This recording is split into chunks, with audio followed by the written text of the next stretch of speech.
What's next for markets? Hello, I'm Stephen Gregory. I head the quantitative research effort, Piper Sandler. I'm filling in this week for Michael Kantorowicz. I'm joined here today by Emily Nadell, who is the Deputy Chief Investment Strategist at Piper Sandler.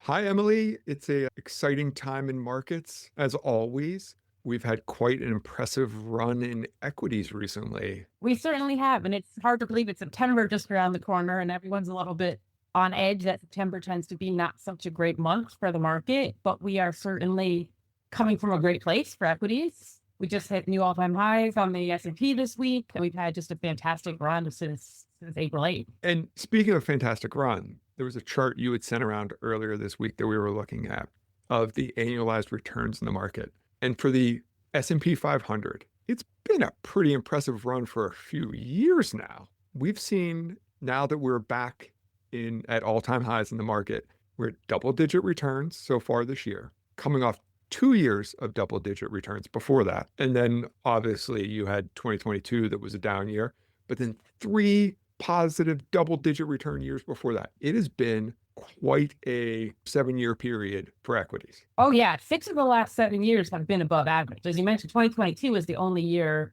that was down. We've seen really strong returns all the other years, and so it has been an impressive run.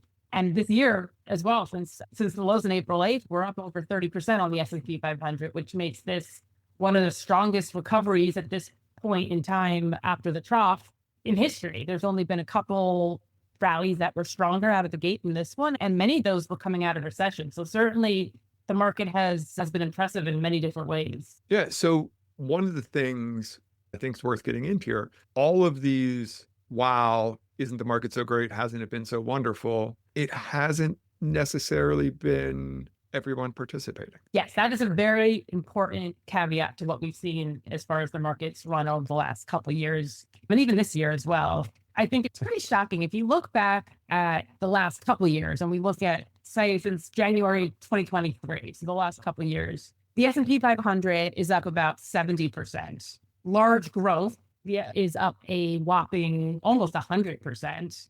Unbelievable. It's unbelievable. I mean, it's huge move for just a few years. And then as you move down the cap spectrum, the returns really are much less impressive. The mid cap index is up about 35-ish%. And small caps are up in the 20% since 2023. So, if you look all the way down the cap spectrum at small value, for example, that index is up less than 20%, whereas large growth is up almost 100%.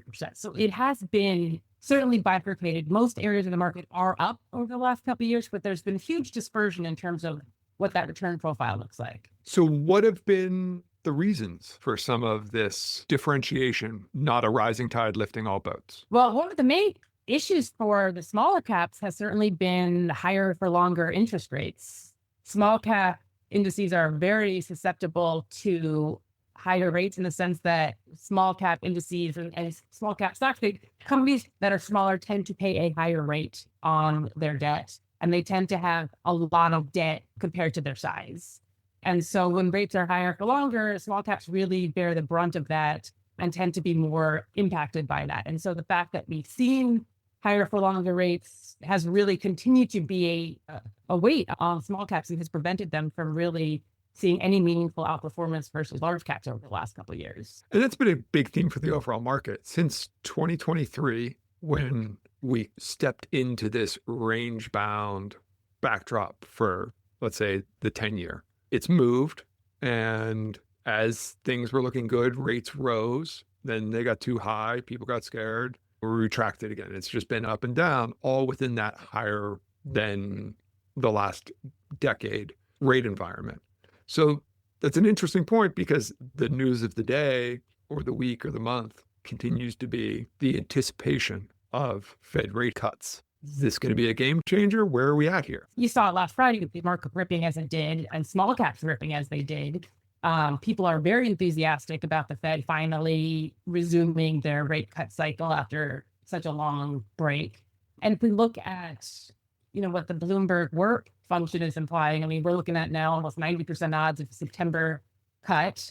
September 17th is the day. And then if we look out till next year, the expectation is that by next year, in September of 2026, we will have seen 5 cuts. So people are expecting we're going to get a pretty aggressive continued cutting cycle from here.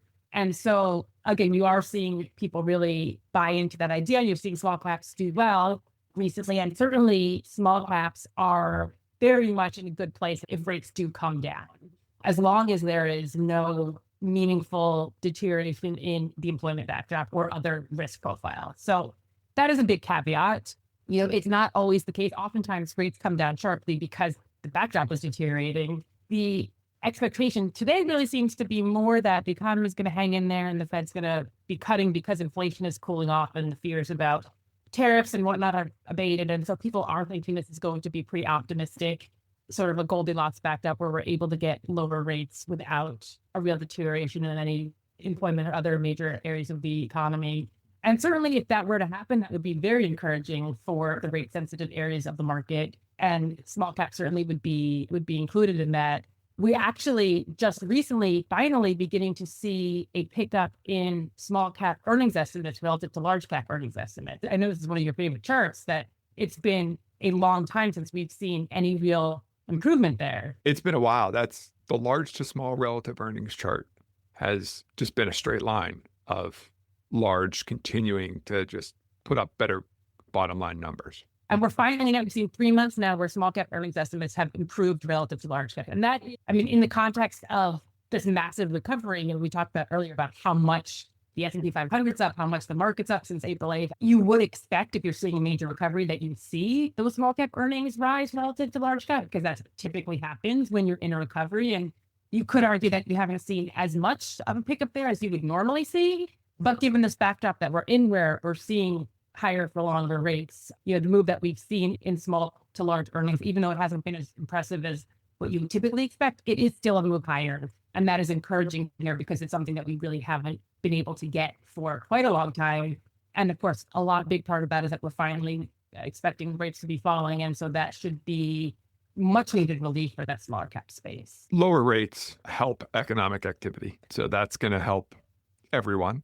And small caps are typically more sensitive to the broader economy. So the expectation would be better top line. And then because small caps tend to, relative to their size, carry a lot of debt, bottom line too. So if you really do see that broader move of a lower rate backdrop really kicking in, could be, both top and bottom line growth there. So, it's going to be interesting to see if we can sustain, like you mentioned, a good, strong economy without an employment problem and get these rate cuts ahead. So focusing a little on the bottom line part, where is debt? Is it small cap? Is it value? Is it short term? Is it long term? What insights are there for where we're likely to see the most relief? Yeah, well, that's a great question. And certainly small caps tend to have more debt, as relative to their size than the other size universes. Small has more debt than mid has more debt than large. And so that is why, you've really seen mid and small cap sort of similarly influenced by that higher rate backdrop. And so if we are able to get rates coming down without any material deterioration in the economy, that would be a benefit for both small and mid. As far as, who else might benefit from falling rates? You actually pointed out to me earlier this week that the stocks that have high interest coverage, stocks that are able to, cover their debt payments, are one of the best trades in the market over the last couple of years, whereas the stocks with high leverage have just gotten crushed. That's been one of the sneakiest trades out there.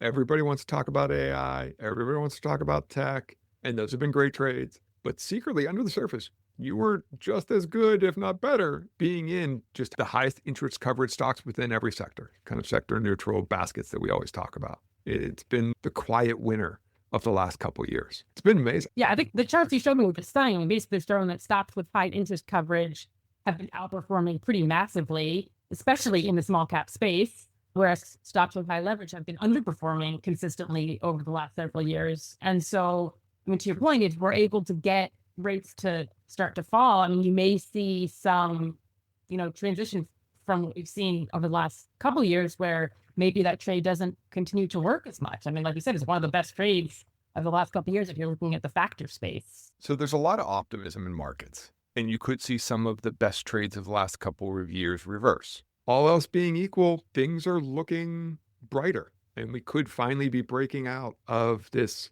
very bifurcated backdrop we've been in. I'd say that's the general consensus at the moment.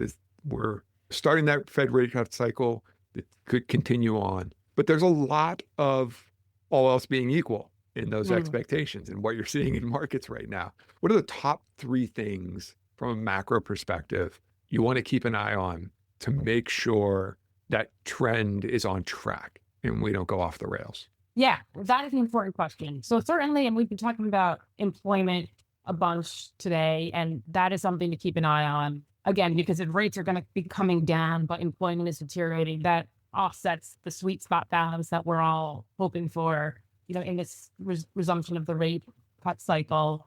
I would say inflation is also something to keep an eye on. Of course, if we see tariffs having bigger impact on inflation over the next couple of months, that could cause the Fed to pause, or they could lead to less cutting than people are currently anticipating. And remember, we're expecting 5 cuts by next September. So inflation is something also that could potentially throw this whole Goldilocks scenario off the rails. And then ultimately, I think housing is going to be just so important to keep an eye on. Throughout the last couple of years, and we've seen housing activity has just been at the lows of the charts. We haven't been able to get any real major pickup in housing activity. And so ultimately, if we see rates come down and we finally get to see some pickup in housing activity, that would be really good for a pickup in the overall broader macro cycle.